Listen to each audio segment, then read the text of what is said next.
తొందరగా బస్సుకి టైం అయిపోతున్నదా? వస్తున్నానండి. బస్ ఆల్రెడీ వెళ్ళిపోయింది. నేను ముందే చెప్పినా నీకు వంట తొందరగా చేయమని. నేనేం చేసేది? బట్టలు ఉతికే లోపల లేట్ అయిపోయిందా? ఆశ్చర్యపోబాక, మా ఇంట్లో జాబ్ చేసేది మా భార్య. ఒకరికొకరు కలిసి పని చేసుకుంటాం. ఆదర్శ దంపతులు అన్నమాట. ఇంతకీ ఎక్కడికి పోతున్నారో? వైకుంఠం. వైకుంఠమా?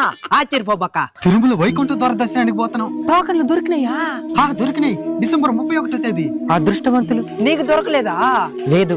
ఈ 30-31 తేదీ భక్తుల రద్దీ ఎక్కువ ఉంటుందని టోకన్ ఉండే వాళ్ళదా అలో చేస్తారంట.